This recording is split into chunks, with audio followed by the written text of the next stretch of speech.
Welcome everyone to her comeback. I'm your host, Michelle Thompson, and I am so happy to have Mikki Williams with me today. Oh my gosh, she is so amazing. Mikki is a CSP, a certified speaking professional.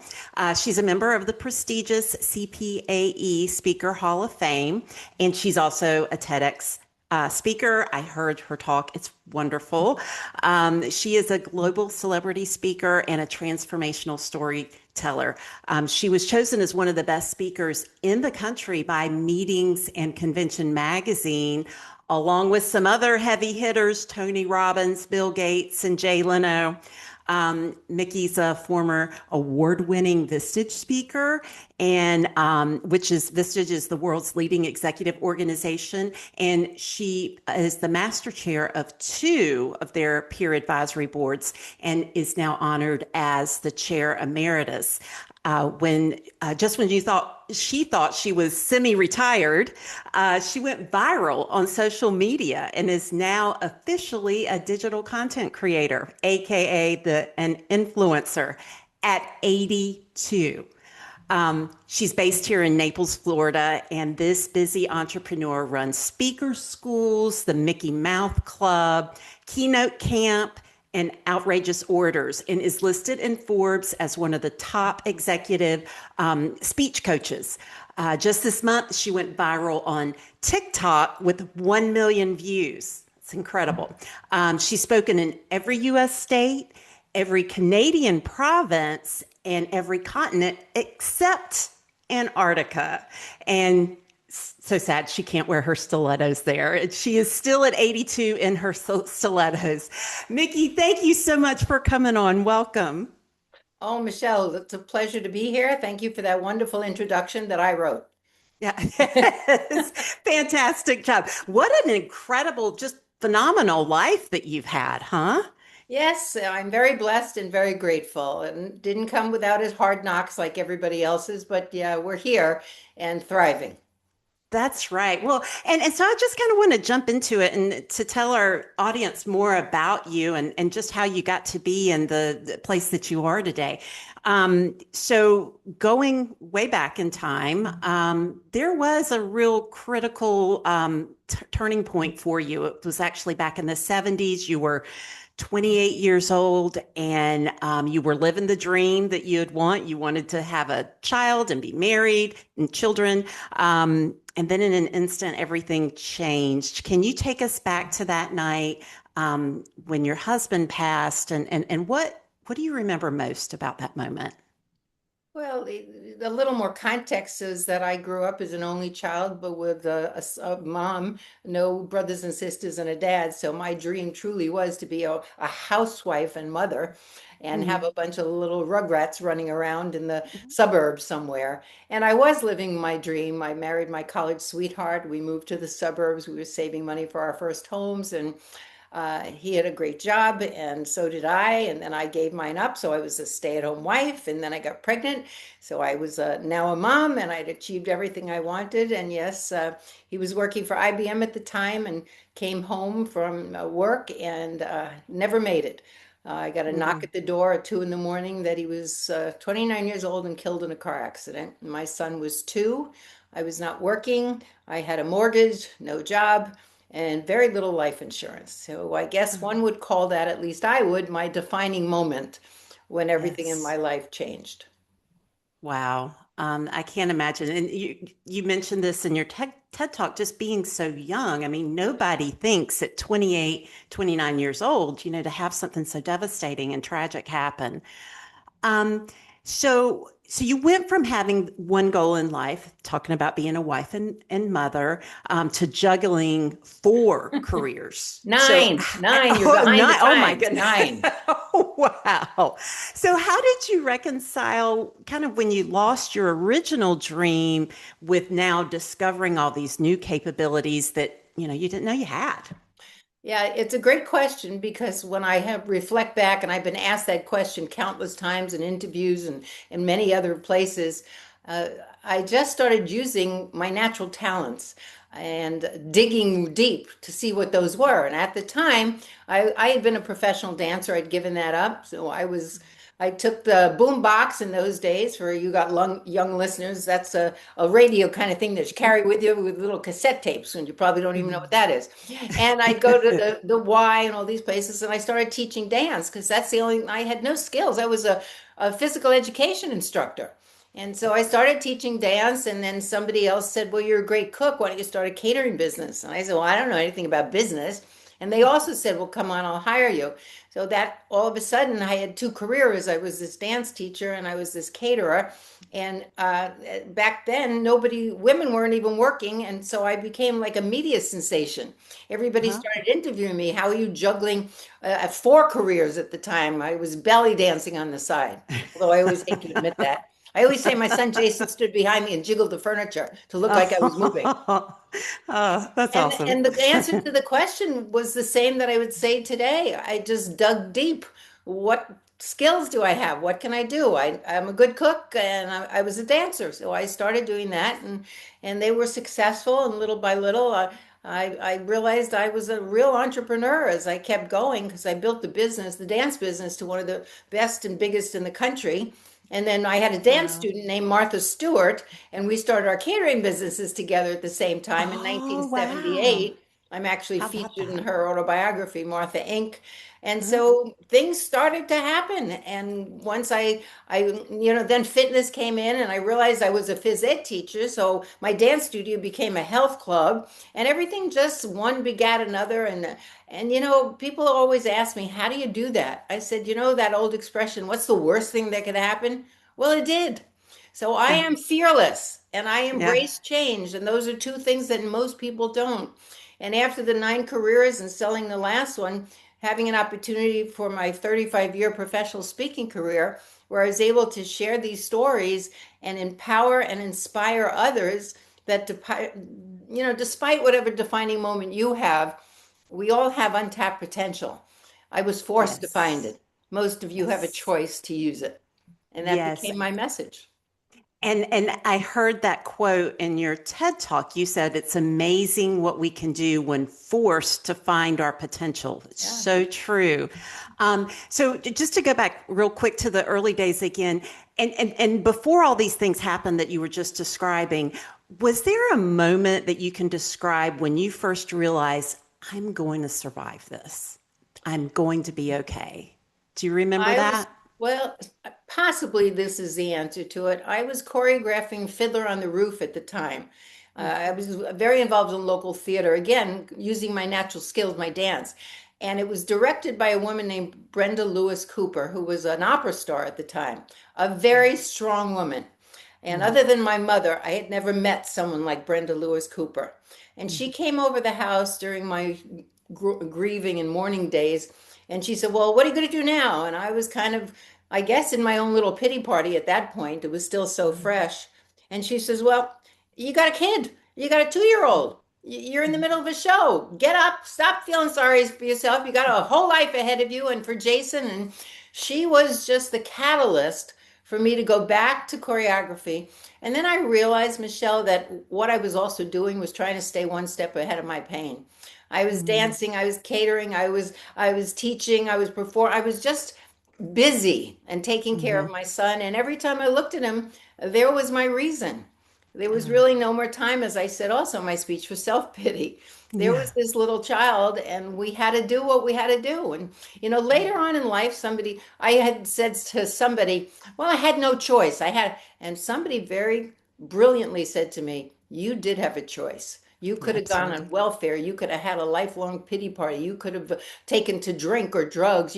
And that was eye-opening when she said you did have a choice. And that also Ab- became part of my speech, letting people know no matter what circumstance, well, no matter what happens to you, we do have choices. Absolutely. I love that. Um, and I love something else that I've heard you talk about. You talk about creating an experience list Yeah. instead of a bucket list. So tell us about that. Well, a bucket list is things to do before you die. And I don't like that. Maybe because I came from that tragic part of my life where someone so young died and I never experienced that. So I decided an experience list instead of a bucket list because those are things to do while fully alive. And you know that's what my TED Talk was about. And I believe that you manifest this because I actually did it. So my experience list had things like I want to drive at the Indy 500. I want to waltz in Vienna. I want to, I don't even remember all the things I had, but I manifested all of them. I want to go to the Kentucky Derby. And so the Indy 500 did happen. The Kentucky Derby did happen. The waltzing in Vienna did happen.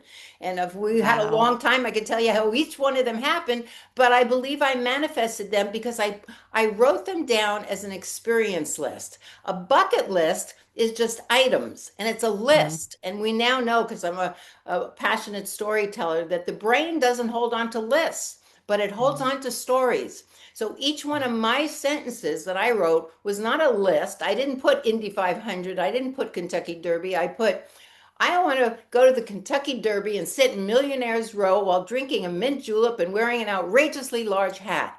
Well, that's a mini story. And my brain Yes. took over. And because of that, I believe I manifested it.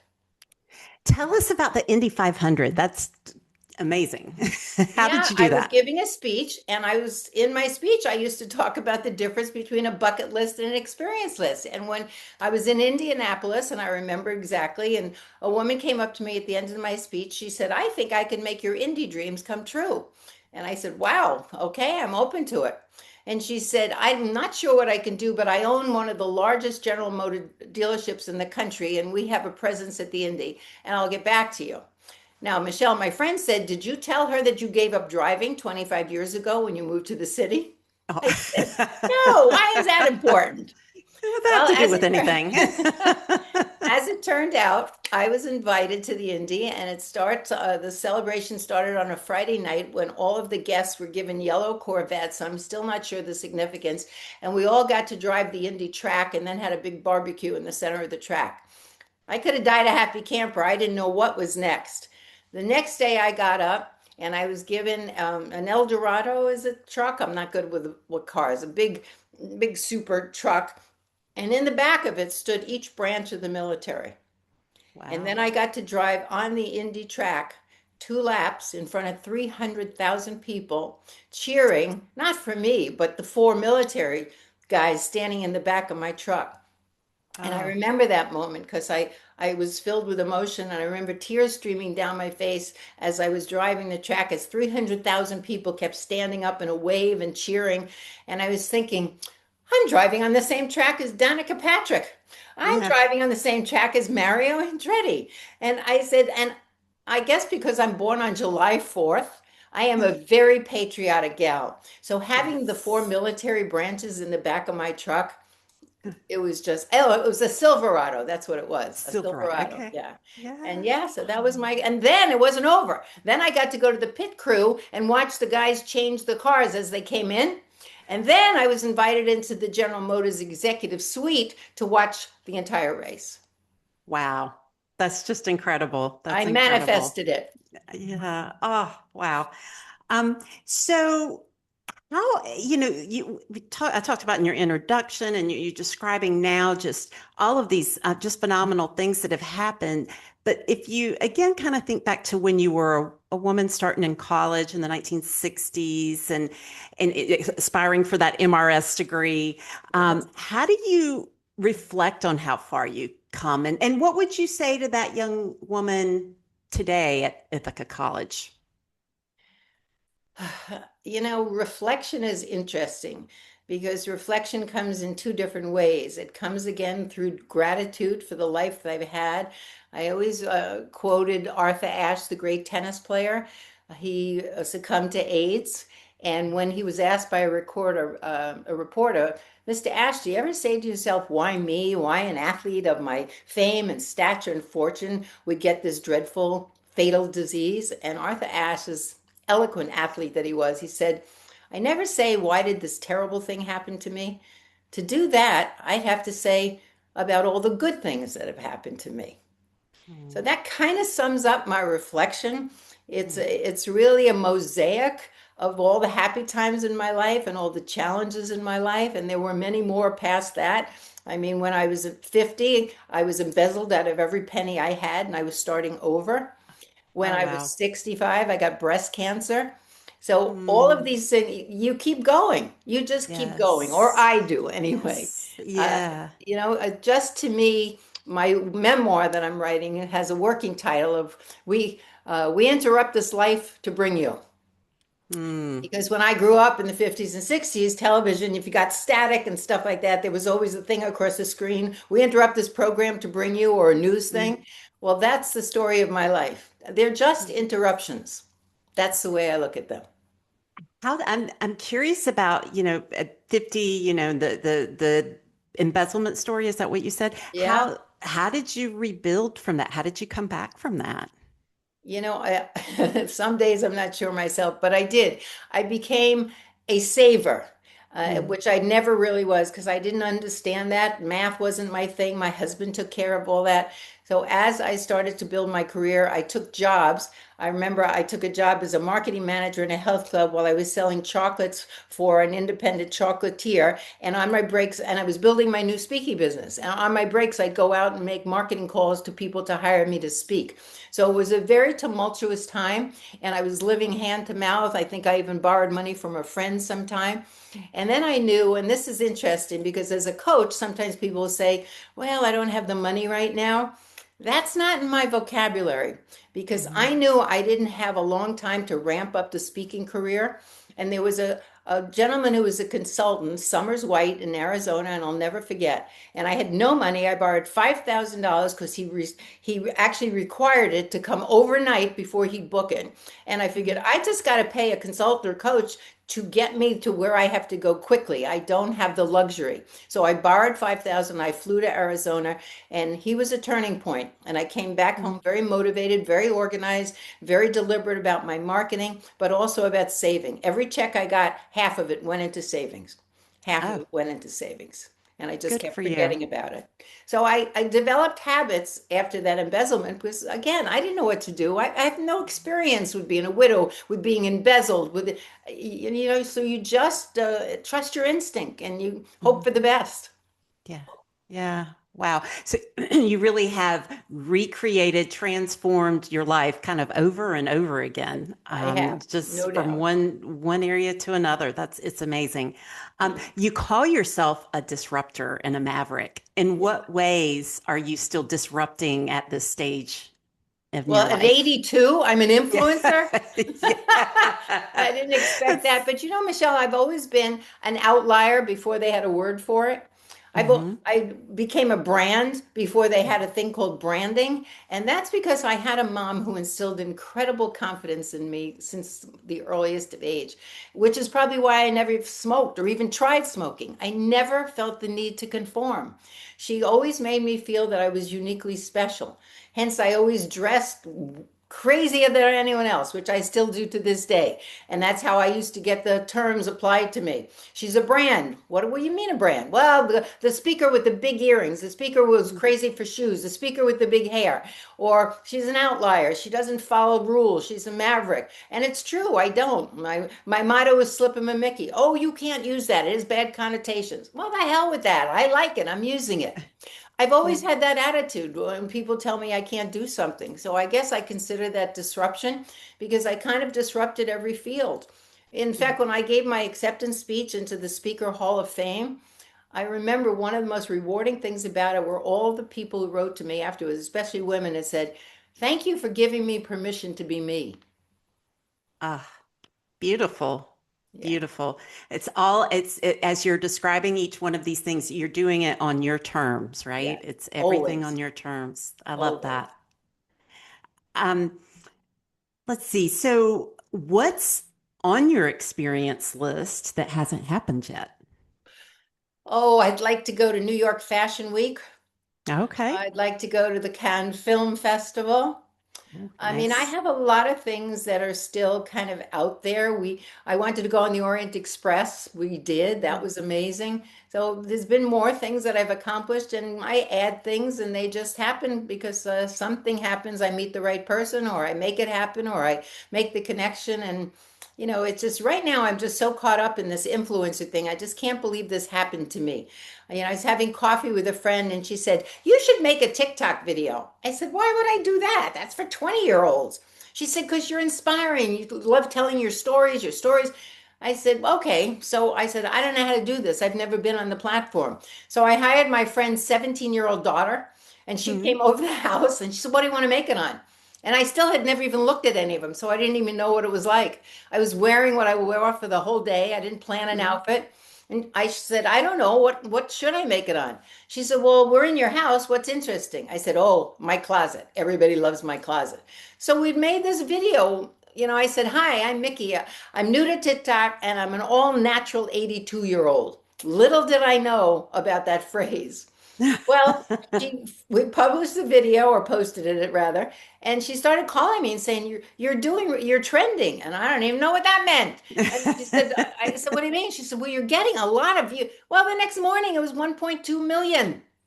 And I'm like going Wow. to Chat GPT going, "Is it good if you're on TikTok for the first time and you're 82 years old?" And that's That is so wild. Well, I am not on TikTok, so I'm gonna have to Everybody says that. go. Everybody is a Yes. friend. Everybody that I know says I'm not. So now I post it on Instagram and Facebook for my older friends. Oh, well, I appreciate that.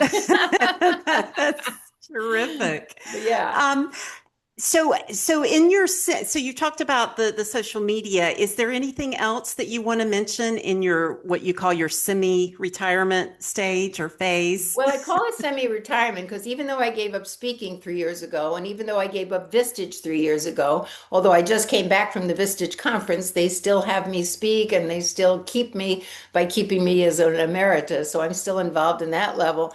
But I kept three things when I gave all that up. I kept my speaker school, which I do twice a year, and I've been doing it for over 30 years, in Wow. April and October in Naples.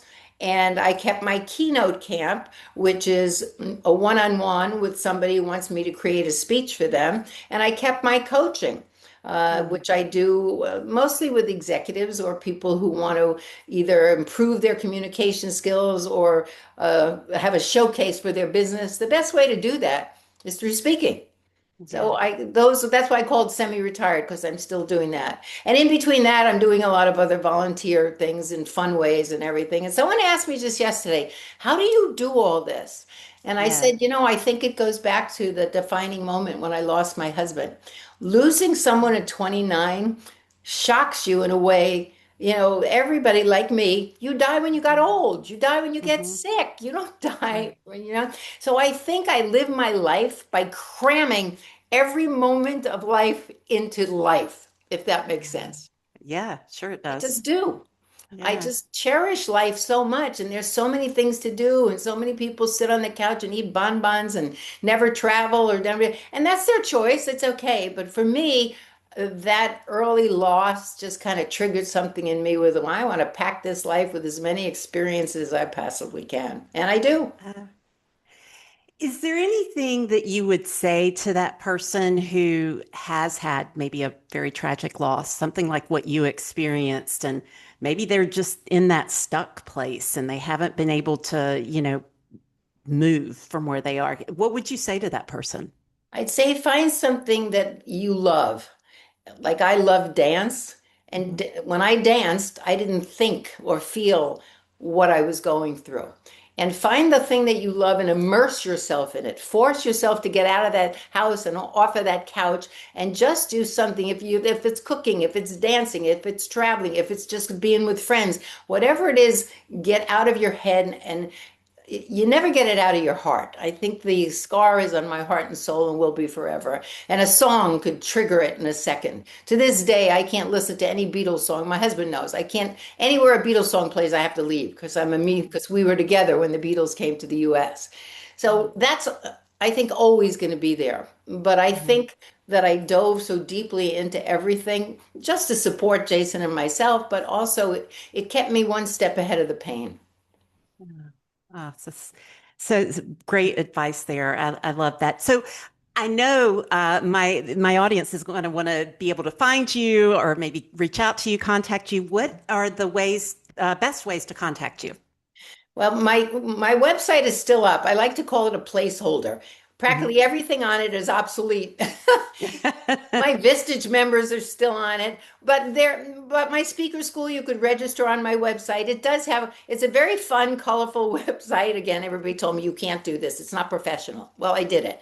So it's Yeah. worth going to because it has all my careers and a background. It has some great stories and it has ways you can connect to my TED Talk and another keynote that I did for 7,000 people and stuff.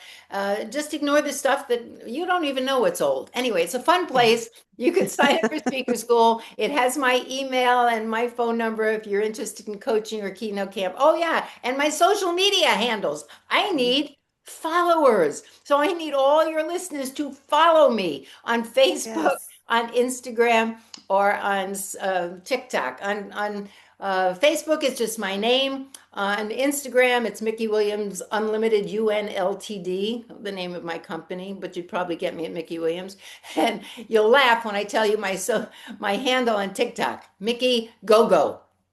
Oh, It's I a love it. nickname Well, my so friend, fitting, well, very it's a fitting. nickname my friend gave me because I'm always Yeah. on the go. So it's Yes. Mikkigogo. And I need Love it. followers and share and post and repost. Look at all these words in my vernacular that I never had before. Oh, I love your energy, Mickey. I just think you're a delight, and Thank I'm you. so inspired by your the life, the things, the obstacles you've been able to overcome, and just the things that you've been able to do. I was like, I want to be like you when I grow up. And that's so sweet of you to say, Michelle. And that's really what all these people are writing on my TikTok. These young people who are looking at me, even 50-year-olds. Oh, you're my goal. I want to be you when I grow up. And Yes. that kind of makes it fun for me. I'm really enjoying it now. I enjoy making the videos and I enjoy the relationships because people write to me right afterwards. And in a sense, it's kind of like my professional speaking. I'm just not doing it on a big stage, but I'm still storytelling and I'm still sharing things that, yeah, it's a lot of fun. And if I can become an influencer at 82, anybody Yeah. who's listening or Yeah. to this, Michelle, can do whatever they want, whenever they want. Oh, that's great. And absolutely just takes that effort, that Yeah, first step, right? yeah, That's for right. sure. Yeah. So thank you so much. Wonderful conversation. I appreciate you sharing with us, and I wish you continued success in everything that you're doing. Thank you, Michelle. You're a great interviewer. I felt like I was having a conversation with a friend. Great questions. And Yes. thank you for the invitation. And I look forward to sharing this with all the people and all the different things I still do. Awesome. That's wonderful. Thank you. Thank you, Michelle. Bye. Bye.